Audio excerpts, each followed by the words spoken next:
அமைப்புகளே இல்லாமல் நாளெல்லாம் கஷ்டப்படும் கட்டிட தொழிலாளர்கள், கல்லுழைப்போர், மூட்டை சுமப்போர், கூலி வேலை செய்வோர், பார வண்டி இழுப்போர் போன்ற லட்சக்கணக்கான தொழிலாளர்கள் நல்வாழ்விற்கு சிறப்பான திட்டங்கள் தீர்க்கும்.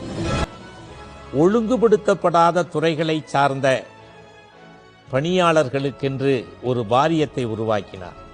அதுதான் முதலாக புரட்சித் தலைவர் உருவாக்கிய ஒரு அற்புதமான திட்டம். யாரெல்லாம் அதிலே பயன்பெற்றார்கள்?